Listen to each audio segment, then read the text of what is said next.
Hello யோஸ், இன்றைக்கி நம்ம இந்த வீடியோவில் என்ன பார்க்க போகிறோம்னா, கேஜி தவான்கிற ஒரு ஐஎம்மோட ரிவ்யூவை பற்றி தான் பார்க்க போகிறோம். இந்த ஐஎம்மை நான் கடந்த ஒரு மாதமாகவே யூஸ் பண்ணிகிட்டு இருக்கிறேன்.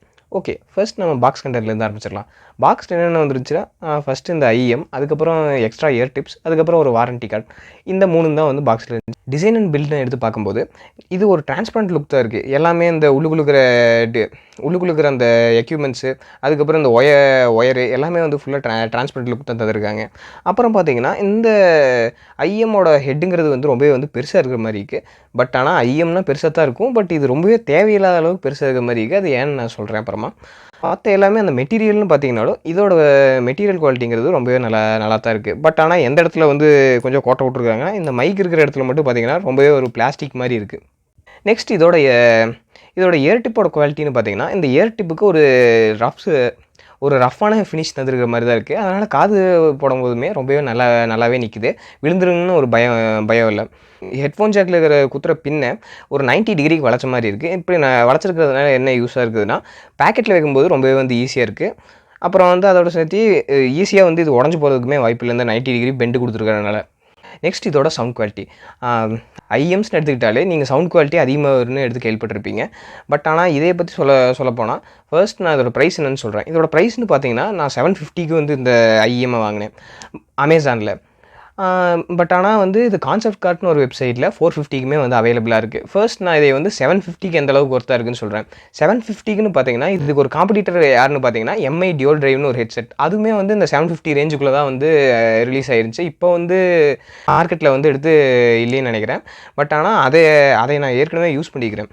அது கூட வந்து இதை கம்பேர் பண்ணும்போது எப்படி இருக்குதுன்னா, இதோட சவுண்ட் குவாலிட்டி அந்தளவுக்கு வந்து பெருசாக நல்லா இருக்கிற மாதிரி தெரியல. அது வந்து பேஸ்லேயுமே நல்லாயிருக்கும். அப்புறம் வந்து அந்த ட்ரிபிள்ஸ் அந்த ரேஞ்சுலேயுமே ரொம்பவே சூப்பராக இருக்கும். பட் ஆனால் இந்த ஹெட்ஃபோனுங்கிறது பார்த்தீங்கன்னா, எல்லா இடத்துலையும் ஒரு ஃப்ளாட்டான அவுட்புட் தருது. அதை கம்பேர் பண்ணி பார்க்கும்போது இது கொஞ்சம் அந்தளவுக்கு எனக்கு நல்லா இருக்கிற மாதிரி தெரியல. அதுக்கப்புறம் பார்த்தீங்கன்னா 450, அதாவது கான்செப்ட் கார்ட்டில் இருக்கிற ப்ரைஸ். இந்த ப்ரைஸுக்கு இதோட காம்படிட்டர் நான் என்ன வச்சுருக்கேன்னா, 170 ருபீஸ்க்கு இருக்கிற அந்த ஜெப்ரானிக்ஸ் இயர்ஃபோன்ஸ் தான். அந்த ஜெப்ரானிக்ஸ் இயர்ஃபோன்ஸ் கூடயுமே கம்பேர் பண்ணும்போது யூடியூப்பு இல்லை படம் பார்க்குறது இந்த மாதிரி இடங்களில் பார்த்தீங்கன்னா, இதுவும் அந்த ஜெப்ரானிக்ஸ் இயர்ஃபோன், அதாவது 170 ரூபாய்க்கு வாங்கின இயர்ஃபோன்ஸும் ஒரே அளவுக்கு தான் இருக்க மாதிரி இருக்குது சவுண்ட் குவாலிட்டிங்கிறது.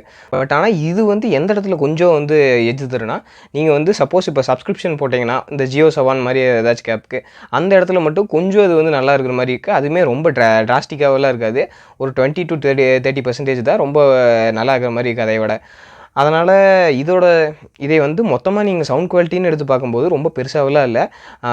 450க்குன்னு பார்க்கும்போது ஆவரேஜாக இருக்குது. 750ன்னு எடுத்து பார்க்கும்போது பிலோ ஆவரேஜாக தான் இருக்குது. ஓகே, இப்போ நம்ம இதோட மைக்கை பற்றி பார்ப்போம். இந்த மைக்கோட குவாலிட்டின்னு எடுத்து பார்த்துட்டிங்கன்னா ரொம்பவே வந்து சூப்பராக இருக்குது. நம்ம பேசின சூப்பராகவும் எடுத்து கேட்குது. இப்படியெல்லாம் சொல்லுவேன்னு தான் நினைப்பீங்க. பட் ஆனால் இது ஒரு எதுக்கு கொடுத்துருக்காங்கன்னு தெரியல. இது ஒரு உடுக்கோன்னு ஒரு பிராண்டு வந்து ஒரு மைக்கை கொடுத்தா எப்படி இருக்குமோ அந்த மாதிரி தான் வந்து இந்த மைக் இருக்குது. இது வரைக்கும் நான் யூஸ் பண்ண ஒயர்டு ஹெட்ஃபோன்லேயே எதில் வந்து இருக்கிறதுலே கேவலமான மைக் இருக்குன்னு கேட்டிங்கன்னா, அந்த பிளேஸ் வந்து இந்த மைக்கு தான் எடுத்து கொடுத்தாகணும். ஏன்னா அந்தளவுக்கு இது கேவலமான மைக்காக இருக்குது. இப்போ சப்போஸ் நீங்கள் நார்மலாக பஸ்ஸில் போயிட்டு இருந்தீங்கன்னா, அது கொஞ்சம் எடுத்து சவுண்டாக இருக்குன்னு வச்சுக்கோங்களேன். அப்போ நார்மலாக ஒரு ஒயர்டு ஹெட்ஃபோன் போட்டுருந்தீங்கன்னா, இப்படி வாய்க்கு கொஞ்சம் பக்கத்தில் வச்சுட்டு பேசினீங்கனாலே அந்தளவுக்கு வந்து நாய்ஸ் தெரியாது. பட் ஆனால் இதை வந்து வாய்க்குள்ளே எடுத்து முழுங்கிட்டு எடுத்து பேசினா கூட இதில் வந்து நல்ல சவுண்ட் குவாலிட்டி வராதாட்டு இருக்குது. நல்லா சவுண்ட் இல்லாத ரூம்லேயே எடுத்து வாய்க்கு பக்கத்தில் வச்சு பேசினா தான் ஓரளவுக்காவது இதுக்கு அவுட்புட் வருது. அதனால் மைக் குவாலிட்டியும் அந்தளவுக்கு இல்லை. நீங்கள் சொல்லலாம் இந்த ஐஎம்னாலே இப்படி தான்ப்பா இருக்கும் அப்படின்னு. பட் ஆனால் இதோட விலைங்கன்னு பார்த்தீங்கன்னா, இப்போ நான் 450க்கு கான்செப்ட் கார்ட்டில் விற்குது. 170 ரூபாய்க்கு அந்த ஜெப்ரானிக்ஸ் இயர்ஃபோன் தர மைக் குவாலிட்டி கூட இதனால் தர முடியல. அது ஏன்னு எனக்கும் தெரியல. நெக்ஸ்ட் இதோட ப்ரோஸ் அண்ட் கான்ஸ். இதோட ப்ரோஸ்னு பார்த்தீங்கன்னா, இது வந்து ஒரு என்ட்ரி லெவல் ஐஎம், அவ்வளோ. அது மட்டும்தான் இதோட ப்ரோ. அப்புறம் இதோட கான்ஸ்னு எடுத்து பார்த்தீங்கன்னா, ஃபஸ்ட்டு இதோட சைஸுங்கிறது வந்து ரொம்பவே பெருசாக இருக்குது. அது ஏன்னு நான் சொல்கிறேன்.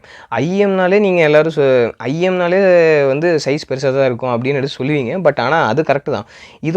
இதோட உள்ளுக்குள்ளே பார்த்தீங்கன்னா, அந்த டிரைவுங்கிறது கொஞ்சம் இடத்த மட்டும் தான் ஆக்குபை பண்ணியிருக்கு. மீதி ஃபுல்லாக இருக்கிற இடமுமே ஐஎம்னா பெருசாக தரணும்னு சொல்லிட்டு கொடுத்து வச்ச மாதிரி தான் இருக்குது. ஃபுல்லாகவே எம்டியாக தான் இருக்குது இதுக்குள்ளே.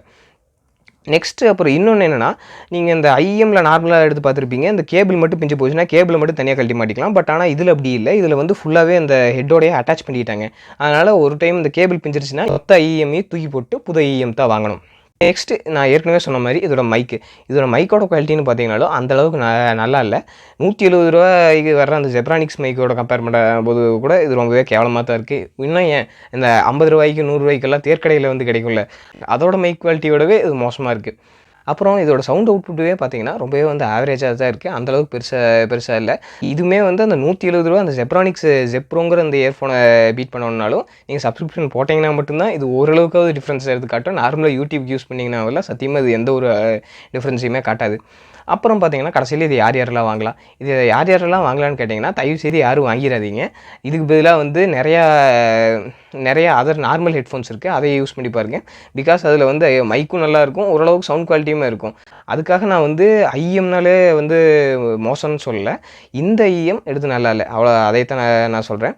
இந்த ரேஞ்சுக்கு நீங்கள் பேசாமல் நார்மலாக இருக்கிற ஹெட்ஃபோன்ஸ் ஏதாச்சும் வாங்கிட்டு போயிடலாம். இல்லைன்னா வேறு ட்ரை பண்ணுங்கள், இதே தயவு செய்து ட்ரை பண்ணாதீங்க. அப்புறம் அவ்வளோதான் இந்த வீடியோ. உங்களுக்கு வேறு ஏதாச்சும் டவுட் இருந்தால் அதை கீழே கமெண்ட் செக்ஷனில் போஸ்ட் பண்ணுங்கள். அதை நான் வந்து கமெண்ட் செக்ஷன்லேயே எக்ஸ்பிளைன் பண்ண பார்க்குறேன், இல்லைன்னா ஒரு வீடியோவை டெடிகேட்டடாக போடுறேன். ஓகே, அவ்வளோதான் இந்த வீடியோ. அடுத்த வீடியோவில் உங்களை சந்திக்கிற வரைக்கும் பை.